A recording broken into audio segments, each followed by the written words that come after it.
There's big play again. Magnano throws for the end zone, wide open, striker, touchdown, Millionaires. Watkins steps back, unleashes a strong deep ball, just underthrown a little bit, but what a catch! It's brought in by Hunter Webb, who charges ahead for a Lancer touchdown. Let's drive it to get that first down. That's Green off that left side, big hole, 20-15 and down to the 13-yard line.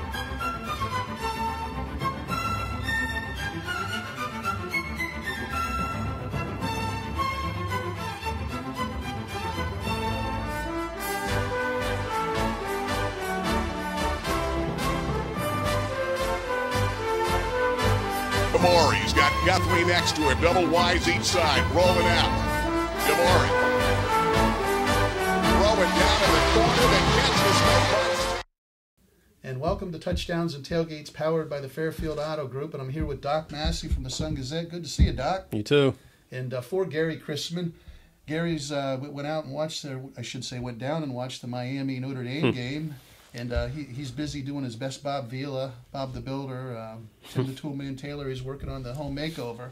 Yep. But he got to see a good game down in Florida, huh? Yeah, I think he's pretty happy he went. I think he saw the U officially come back. For those of you that don't know, Gary graduated from the University of Miami, went to school with Roy Firestone, a longtime sports announcer, voice on ESPN, and he was down with him and attended the Notre Dame game, of course, as Miami fans. And Miami looked like the old U, didn't they? They did. They had a lot to be happy about. It surprised me, but... Should we talk about college football this week? Yeah, we can talk about that. Pros, high school. Anyway, we're here to do our high school roundup. We had two teams played on last week in district title games: the Montgomery Run Red Raiders, where you were at, and of course Loyalsock. Loyalsock came away a winner. But why don't we start with Montgomery? What a fantastic season! Yeah. I think if anybody would have said Montgomery's going to host a district final before the season, they would have said you're crazy. And there they were Friday hosting it. And why losing is they came in 3-7 in the tournament, but I'll tell you that's a team that's a lot better than their record indicated. They got a big physical line. They dominated up front, and nice balance on offense. Creighton Etzel, the kid that ran for 238 yards, he didn't even come out for the team until week 6. And here he is running for 238. He's got 11 touchdowns now. Pretty good story there, isn't it? Yeah. So it's a much different team than I think Montgomery had seen the first time around. And it showed, but it was a great experience for Montgomery because they got a taste of it. Now they know what the championship game atmosphere is like. They're hungry. They've got a taste, and now they want the whole thing, and they've got a good nucleus back next year. So I think it's, rather than being an end, it's a start. Absolutely, and Coach Bazzella's done a fantastic job building that program, and they got, I can't remember the exact number, but they got a lot of kids out in junior high, and they got a lot of kids out for varsity football, and I think that program is going to continue to grow. Yeah, and they've got Hunter Budman, who had more rushing yards than any Montgomery player in the 2000s. He's back. He had 23 touchdowns. Braden Strauss, 1,000-yard quarterback. He's back. Got some good linemen back. So yeah, they're going to be good. They've got a good core, and they've got good young players coming up. You and I talked about it. It reminded us of why losing was a mirror of Muncie last year, pretty much. We knew, even though the record wasn't good, you and I talked about it at the end of the year, I think Muncie was under 500 when they started the playoff push, but we knew that they had played some bigger schools. Wyalusing played the bigger NTL schools, and it just sort of came together. And unfortunately for Montgomery, they were a buzzsaw. Yeah, and that's why I think happened is Wyalusing closed the regular season with Wellsboro, Athens, and Towanda, the 3 best teams in the NTL. And they lost in Week 10 to Towanda, but it was 15-6, and that's where I kind of stood up and went, these guys are going to be a tough out because Towanda's a pretty good, it was a really good NTL team, and hold them to 15. I thought was an eye-opener going into the playoffs. And congratulations to the Montgomery Red Raiders, and their fan support was tremendous to the community. What a great story, and tip of the cap to all of them. Yeah, I thought it was, and I kind of touched on this in the story Saturday, but I thought it was really neat. When the game ended, all the students and parents and fans went out and stood behind the players as Paul Bazzella gave his post-game address to the team, and when he concluded it, they all cheered for the kids, and I thought that moment kind of summed up what the team meant to the community. That was pretty. It was a pretty cool scene.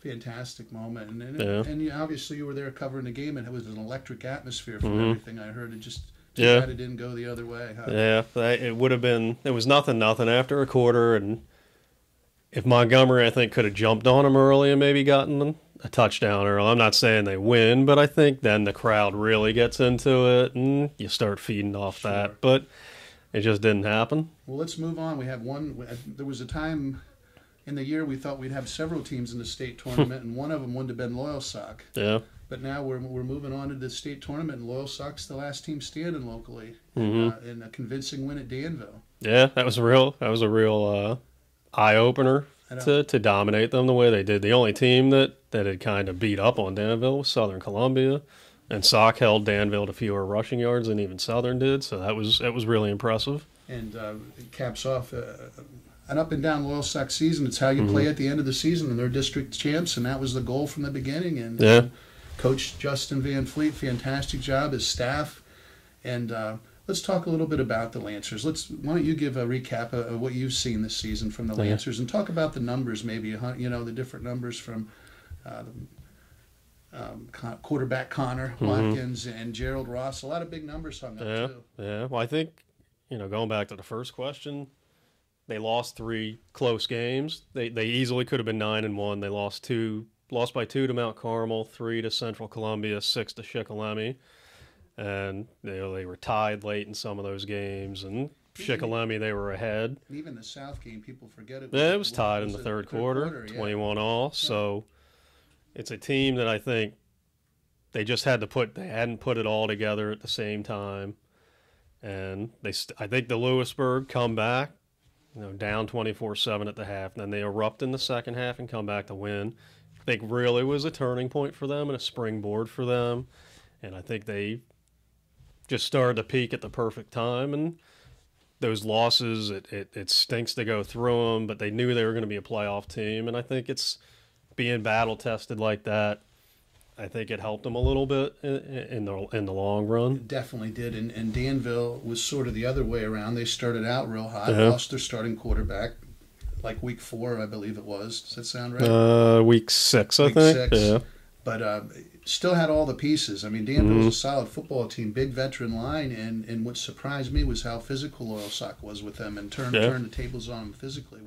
That's what I kept saying would be the difference in the game. I thought the other way. I thought Danville would be able to pound the ball and be able to stop the run, and it was total opposite. Loyalsock's MO, they need to get off the field, and when they get off the field, they're pretty darn good. But the bigger physical teams. Well, let's look at the Lancer offense, and I'm going to be going down there and talking with Coach Van Fleet and a couple of the players. But let's start with Connor Watkins. Yeah. Amazing season. I like the fact that he plays safety now. Yep. It's all hands on deck, and done a fantastic job. He blocks. He's not your typical quarterback, and he's a heck of an athlete. But let's talk about him here a little bit. Yeah, he's showing why he's getting a lot of college love right now. And he was at Syracuse this past weekend for a visit, and I think you're the numbers guy. Over 2,300 yards. Yeah, I think 23-31 is what he has, which is the new program record. He broke Shane Carey's record from 2007, and Shane Carey's was in 14 games, and Connor's done it in 12. I think he's got over 400 yards rushing, 10 touchdowns there. He's got 29 touchdowns. That's another program record. I was wrong passing. Last week I said 24. He had 27, so I think he had 2 Yeah, more. so he's up to 29. So that's another record too. And now and the only guy that's ever thrown for more career yards at Loyalsock is Pat Carey. And I think Pat's got more touchdowns too, but Connor's got a whole year to catch him now. Back when I played for Kenny Robbins, that's as much as we throw the ball around in 3 seasons. Yeah, it's amazing in my time here since 1999 how just even in the last 5-10 years how much more wide open offenses have become. And personally, I love it because I love the passing game, so it's a lot of fun to see. And when you got a horse like Connor, might as well let him go. Loyalsock's offense, it's almost to the yard balance. It is. It's almost identical. Almost 200 yards passing, almost 200 yards rushing, I believe, a game, right? Yeah, and Cole Cavanaugh went over 1,000 yards for a second straight year. Great story, hard-working, tough son of a gun to get on the ground. He is. So he's done a great job. And Cole's another one. The pitcher in the Sun Gazette, Hunter running through the hole for the first touchdown. Mm-hmm. What I look at things differently. It's the old coaching mentality. When I looked at that picture on Saturday morning, you know the first thing I saw? Yeah, with the block. Cole Kavanaugh, the lead block, was what sprang him. Right there, Cole was. Hat on a hat, opening the hole. Yeah. And when I watched it on film, we'll get to Gerald Ross. On downfield a little bit was Gerald Ross. Yeah. With a hat on a hat, opening up that big hole. That's what it takes. Let's talk about Gerald Ross. He's having yardage-wise, Robbie Wright has the record in that 07 season. He had over 1,000 yards, but Gerald's at 976, I think. Yeah, just a 14 touchdowns, which is easily their program record, and I think 50 some odd catches, which for a kid that didn't play football his freshman year and had 10 catches last year, it's amazing how far he's come and what a weapon he's become. He's fast, and if you get the ball near him, there's a good chance he's going to come down with it. He uses that basketball skills and my line complete I use package. Is that he comes up with 75% of the 50-50 balls. Yeah. And when you have a receiver that can do that, that's tremendous. Yeah, he's a weapon. We got a 2,000-yard quarterback, 1,000-yard rusher, 1,000-yard receiver. That's a pretty good season on the offensive side of the field. Yeah, that's pretty explosive. And Gerald's one of those guys that opens up everybody else too in the passing game because he demands attention, double teams, whatever, and then that frees up, the Brock Heplers, the Jaden Chofis, Sam Newton, Jacob Waltz, who had long touchdowns against Lewisburg. A plethora of receivers. Yeah. Or should I say cornucopia of receivers right now. I mean, that's one thing Loyalsock's blessed Yeah, with. they got a lot of them. Is they got guys that can run and guys that can catch. Yeah. And Hunter Knotts really held that offensive line down, and Max Dugan up front. You've gotten much, much better as the season's going on. So yeah, and that's, you can have all the skill in the world, but if you don't have the horses leading the way in the front, it doesn't matter, and those guys have come a long way and are doing a good job paving the way, giving Connor time to throw and opening up running lanes for Cole and Hunter. Well, let's flip it over to the defense for the Lancers. Yeah. And there's one kid over there that hits everything he can hit and tackles everything he can tackle, and I'll let you take that a little bit. Yeah. Hunter Webb, I think you heard of him. I think I did. He's I think 162 is what he's up to tackle-wise, most tackles in a season. And you go back to that 07 season, it was Jamie Van Fleet that has the record. And again, that was 14 games, and Hunter's done it in 11. And he missed one. Yeah. Why did he miss that one? I don't know. I can't remember. We better leave that one alone. But in a quarter, he basically missed a game in a quarter against Mount. Well, we won't talk about that. But and I'll talk.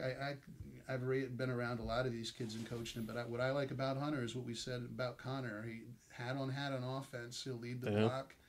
And I think the one thing Hunter's provided them on defense is that leadership. He's really matured as a leader this year because they've had players in the past to lead, but as the season's going on, they have Connor as a leader on offense, and Hunter's doing a nice job leading his team. So, and if you can make the guys around you better, I think that's the ultimate sign of a really good player. And that might be the best compliment we can give Watkins and Webb is that both of them make the guys around them better. And at the end of the day, they care about one thing. Winning. Yeah. And that is all that matters. And that makes it a lot easier when you got guys that don't care about the individual numbers and just care about the team numbers and the wins. And I guess we should mention on defense, Newton had three interceptions, fantastic ball games. Really come on at the end of the season. He's electric. Yeah, he's got 7 interceptions now, tied for the area lead. And he's a guy that even last year, I thought he didn't have any interceptions last year, but he was a guy that you could tell was getting a lot better in the secondary. And this year, I think he's taken it to another level and become a weapon. He's a shutdown corner that can defend the best guy on the other team and take him out of the game and really solidify that defense on the back end. And that's important with getting Connor Watkins back there, and Sammy Newton and Hunter, Jacob Waltz. I'm sorry. Yeah. I mean they've really shored up the defense and Dominic Fischetti closing in on 100 tackles. Yeah. He's had a really good year. Melito last year had over 100 to go along with Hunter, and I think that's important. I mean. Yeah. Chase Waller has come leaps and bounds. He's had a really good year. He's playing outstanding at the linebacker position. And boy, as a team, and obviously I see them each week, they have grown tremendously. Great job by the Lancer coaching staff. And there were times it's very difficult sometimes because I know a lot of these kids, and it's the same mistakes they made when they were in 4th grade and then in 7th grade, and thank goodness they finally figured it out here. Yeah, So, and the defensive lines has played really well too. With Van Bremen, we'll lead you to him. I know you have some. But, yeah, I'll have a story on him tomorrow. And I didn't know. I thought he had been there the whole summer, and he told me he showed up the first day he arrived at Loyalsock was the opener against Mount Carmel. So that's a kid, literally no preseason. And the last 5 weeks, he's been a beast. He's averaging almost 10 tackles a game. And you compliment him with guys like Carmen Barone and Gino Ginobili, and you got a really good front. And Gino, another one. He's made himself a lot of hard work, made himself a good football player. Carmen Barone's the strongest kid in the team. Yeah, he throws, he throws weight around like you wouldn't believe. And Hunter tells me, man, is he strong. And just a lot of hard work went in, and thank goodness it's paying dividends here now. And Bam has the prototypical collegiate defensive end body. Absolutely. He's a guy that if you look at on the sidelines or just warming up, you go, that guy looks like he could be really good. He looks like he's out of central casting for the model football player or athlete. Maybe we can get him some work, huh? Yeah. But that's kind of what I touch on tomorrow is in the story is from being in different press boxes at games they played, people were literally saying, "Who is this guy?" Yeah. And for good reason. You don't see people like Van Bremen just pop up out of nowhere, and it seems like that's what he did, and what an addition he's been. And his dad is a minister and got a church locally, and they moved down for that. He's a gentleman and a great kid. Definitely been raised the right way, and he's a joy to be around. And I can't wait for basketball season to see him underneath with Hunter. In the past, it's been Hunter and fighting for every rebound. I think Hunter might be fighting with Bam for rebounds this year. Yeah, they'll actually have some size underneath. That's something they really haven't had since Roger Wilson was there. Hunter's definitely undersized most games. But well, I think we covered it all, and then we're going to have a tape delay. We would love to live stream, but the fees are ridiculous. So we're going to have Loyalsock hosting Scranton Prep at Williamsport High School game. We'll have it on a 24-hour delay, so it'll start about 7:30 on Saturday. So, and hopefully there's a lot of folks want to watch the game. Yeah, and hopefully they get a big crowd Friday. I mean, they're the only show in town, literally, and it's at Williamsport, so you can't use travel as an excuse. And I think it's supposed to be, 50 degrees. I think rain is supposed to not come till late at night. So, compared to last week's when it was it's cold, an Eskimo might have gotten cold last week. Oh my gosh! It'll be flat out. It'll be literally balmy Friday. The Loyalsock's band stayed for the whole game. God bless them. Their instruments froze up. Yeah, I wouldn't want to put my mouth on them. It was just brutal. But I appreciate you coming in each week. And hey, who knows? Maybe we'll be back next week. I mean, that'd be nice. Got a tough test in Scranton Prep, and back to the private school thing, it sort of reminds me of Newman Goretti and baseball and Emotep and charter. Yeah, that's what you get into. So it is. It's not a level playing field. You got two rules, one for publics and one for privates, and it's unfortunate, if a public school kid goes to another school, they launch investigations and blah blah blah. That's Monday through Friday. For a private school, I mean, you can play 3 different sports in 3 different at 3 different schools in a school year at private. It's a ridiculous system, but that's the way it is. And not to take anything away from Scranton Prep because they have a heck of football program. They do, and, it'll be a tough matchup for the Lancers. I think athletically they'll match up. It's just we come down to the size thing, and it'll be an interesting ball game. I think. You and I have talked all year. Loyalsock's one of those teams that could beat anybody they played or could lose to anybody they played. Which Loyalsock team? Yeah. Fortunately, they found it here at the end of the year. Yeah. So, well, we'll take a commercial break for our friends at Fairfield Auto Group, and I'm going to head down to Loyalsock, and we'll be right back. Over 30 years, one family of dealerships has grown to include 14 brands at 8 locations on an unyielding commitment to hometown values. An unrivaled service, selection, and customer satisfaction for 30 years. Fairfield. For fair deals. You're gonna love us. And I'm here in the Loyalsock High School lobby with head coach Justin Van Fleet. Good to see you, Coach. Thank you very much for making the trip. You're welcome, and congratulations. First district championship. Yeah, it's an exciting time. The kids have worked extremely hard, and it feels like it's been a long time coming. So very excited about last Friday and everything that happened. The kids came out and played their best game. Well, you were trying to get the team to play a full game, and now we got it up to, I think they've played 6 good quarters of football in a row, the last 2 against Lewisburg and the Danville game. Yeah, and last game it was all 3 facets were clicking. We had specials going. Our defense was extremely strong, and offensively we were clicking along. So we're hoping that we have great practices this week and we can continue that. And share with us a little of the emotion, the way the game unfolded at Danville. I mean, we got off on them early with the Jacob Waltz kickoff return. Yeah. The momentum just carried on through the game, and then our defense stepped up big. But as the head coach, share your emotions with us, how it felt. Well, it was exciting as heck in the beginning, obviously getting up on them. It changes what they can do offensively against us. And from there, our defense really stepped up, was able to really slow their biggest punch was in the beginning. Getting that score coming back was important. Blocking the kick, staying on that front side edge of the scoreboard was big. And then from there, momentum kept growing. People forget about that. Connor Watkins comes through clean, blocks the extra point. So instead of it being a 7-7 ball game, we have a 1-point lead. So yeah, and that's a huge momentum swing of excitement for us. That was a key point that we discussed during the week, was focusing on those extra points and not allowing them to get a freebie. They fight really hard to get to 6. Make sure you don't give them even point to get them to 7. So in that was an exciting time. Obviously there's pictures online of me making a lot of noises, and then to be honest, as the game went, it became more and more not necessarily surreal, but we became more focused.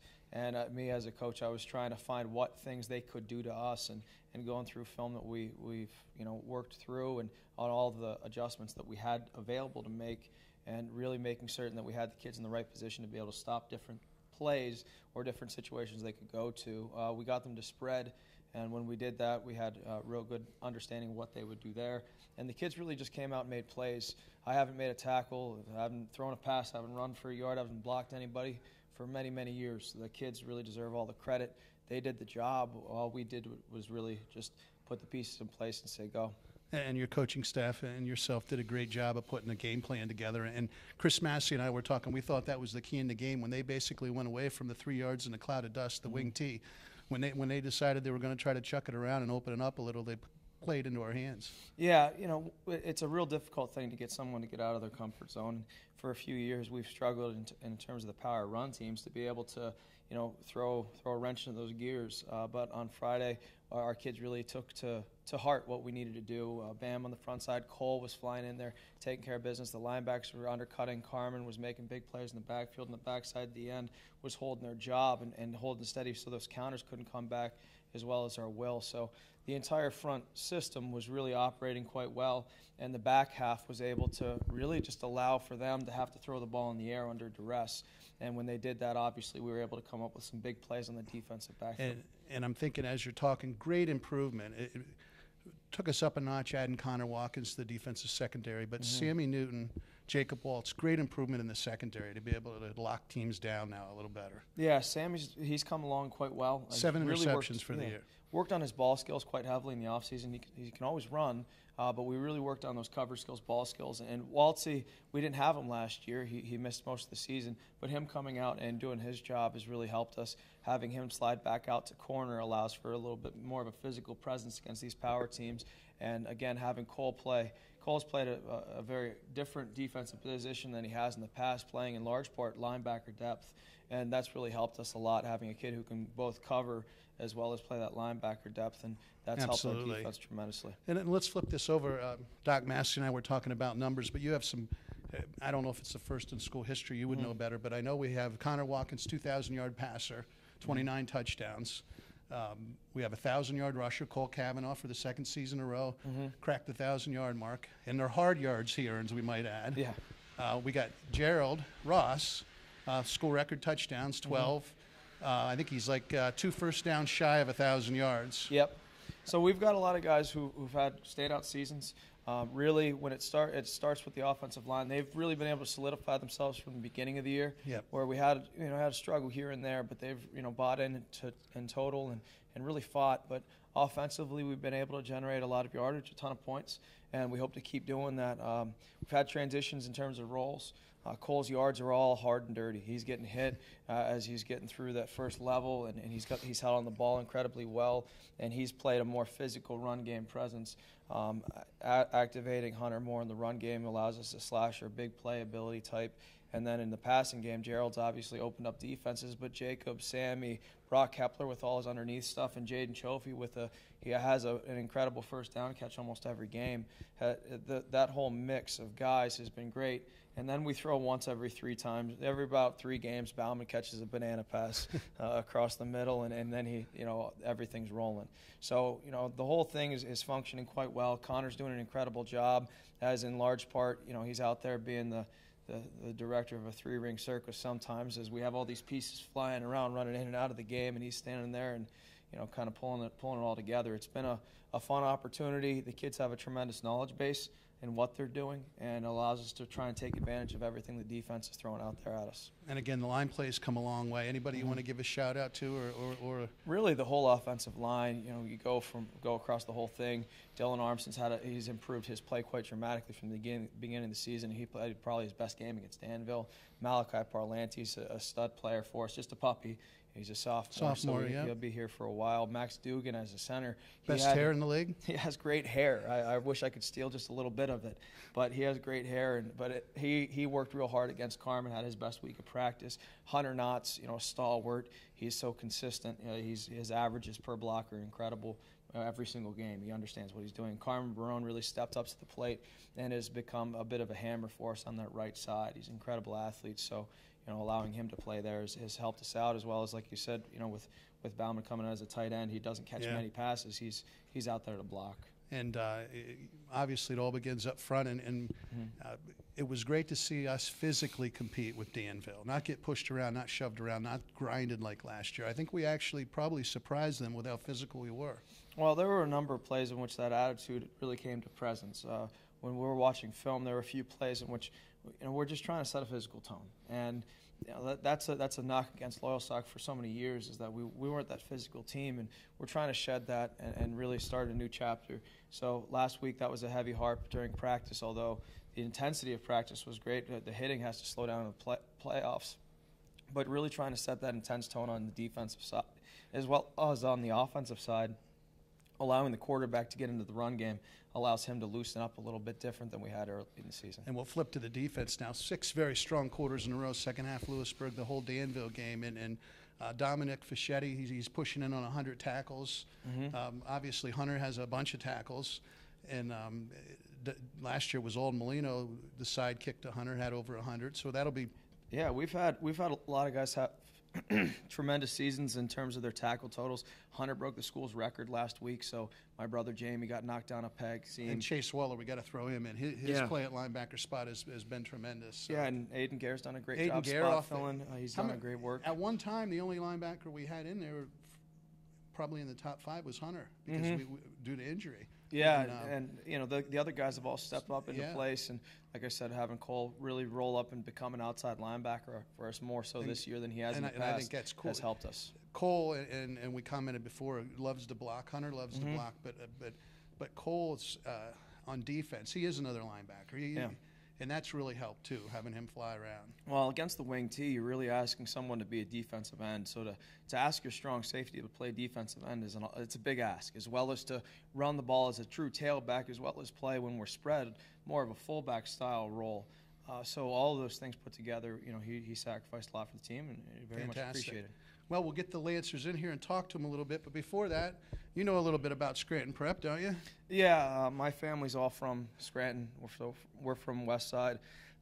We all lived within 4 blocks of each other when I was a kid, and we ended up obviously moving here when I was young. Spent our time here, but heart's still in large part waiting there.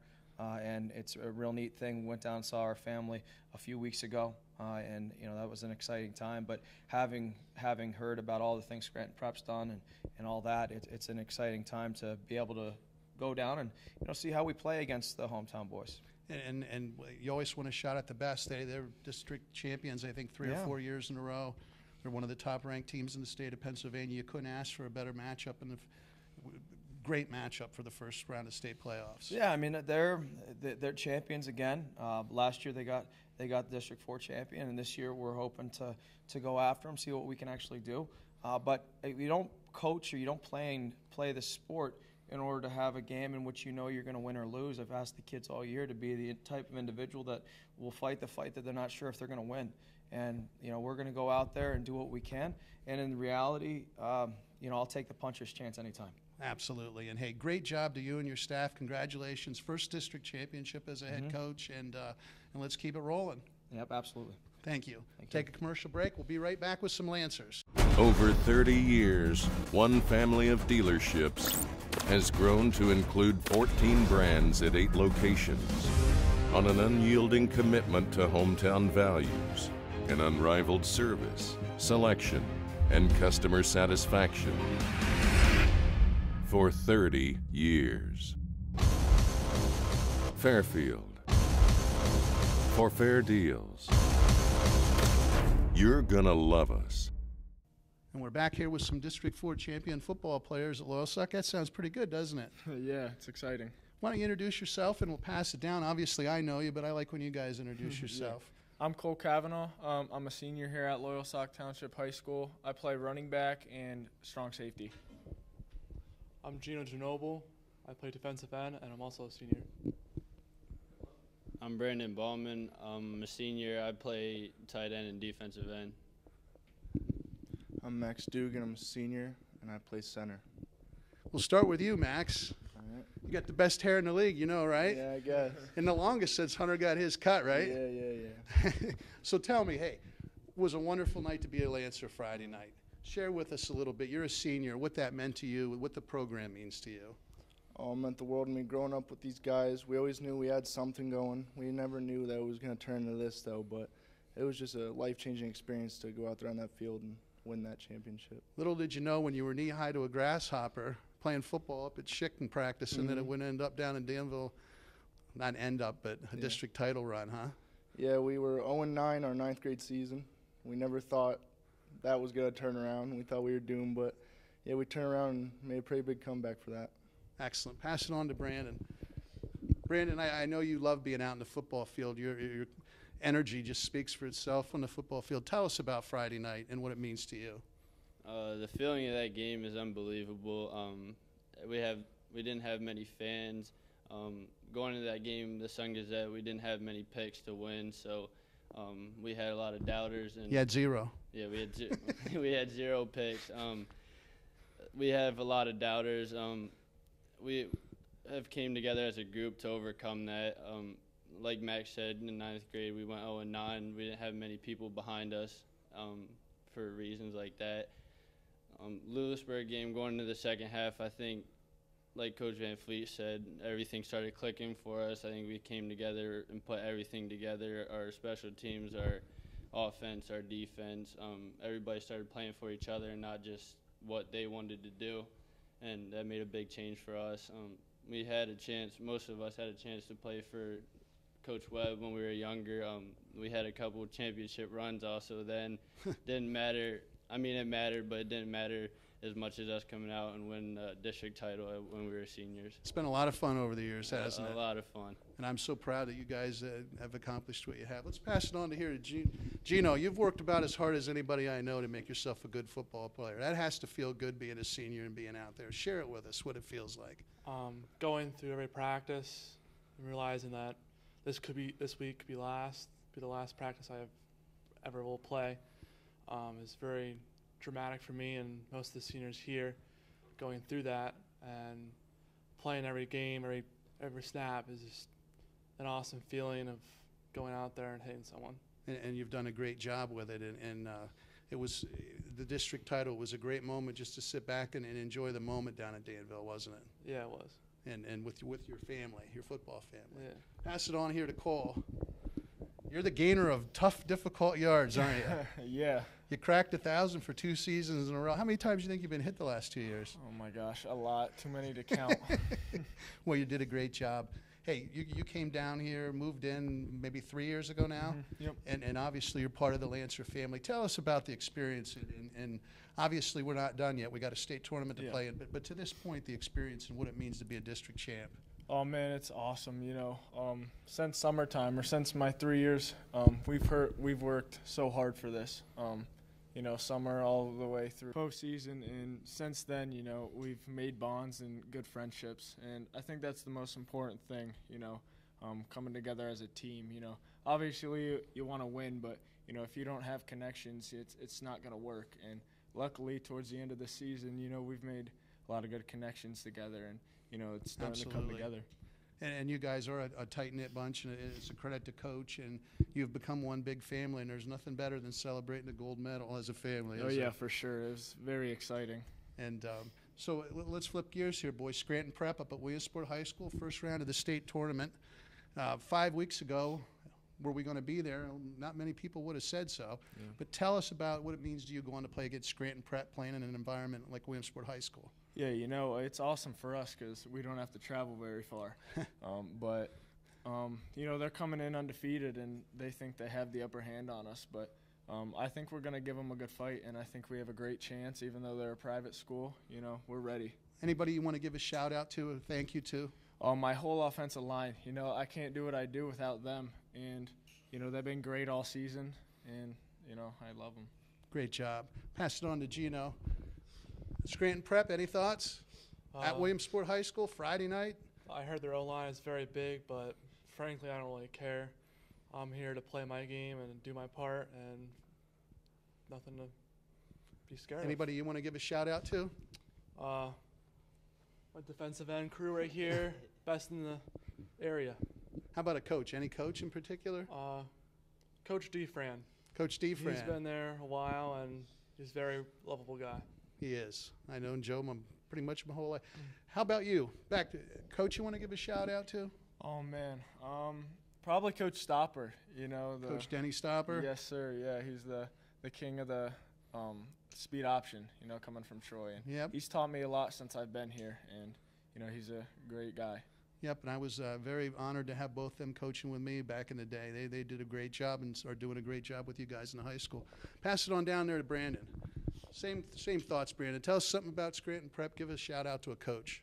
What they say is really nice that we have a game right out back. We don't have far to travel, which is nice for them or us. They have to get in a bus and travel down here to our field, and they're going to have a chip on their shoulder, and also we will too, because we would love to take down the team that's undefeated and coming in with confidence like they're going to beat us. How about a coach, son? Who would you like to give a shout-out to? Old man Van Fleet, I think. And last week I might have clarified, that's Dwayne Van Fleet, who is Justin's father, is also assistant coach, works with the defense, works with the linemen, works with the linebackers, and does a great job. Go ahead. I don't think, if you see him at practice, he's all over the field. I don't think he honestly has a position coach. He'll go yell at the running backs. He'll yell at the offensive line, defensive line, who he never talks to. He'll talk to the DBs and tell them what they're doing wrong, like he knows exactly what they're doing. He brings a light to practice when you're having a bad day, or he's a coach you can go to talk to if you need someone to talk to at all times. Great guy to have around, isn't he? Yes. Max Dugan, gentleman and a scholar. What do you got for us, Max? I think Scranton Prep's going to be a good test for the line and the team overall. As a line, we came in with some diversity. We were told we were too small, too young, but I think we kind of proved that wrong. So, yeah, it's going to be a good test, and I want to give a shout-out to Coach Stopper as well. Ever since I was a freshman, he was telling me that I was going to get on the starting lineup somehow. And Coach Brown, he's become a friend and a coach throughout the years. And then the whole coaching staff done a great job this year, and we've come a long way since week one, that's for sure. Mm-hmm. So you guys can be proud, and we're going to end it with that. And good luck against Scranton Prep. I can't wait to see it Friday night. And we'll have the game. Cable Sports Productions will be bringing you the game. Gary Chrisman and Babe Mayer. 24-hour delay due to PIAA requirements. There's a large fee involved, even a heavy fee to bring it to you tape delayed. So we're going to bring it to you 7:30 on Saturday evening. And tune in, watch the game, and go get them, boys. Thank you. Get out and support your hometown team.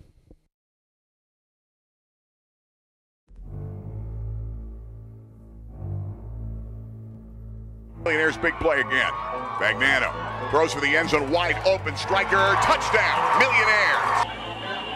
Watkins steps back, unleashes a strong deep ball, just underthrown a little bit, but what a catch! It's brought in by Hunter Webb, who charges ahead for a Lancer touchdown. Let's driving to get that first down. That's Green off that left side, big hole, 20-15 and down to the 13-yard line.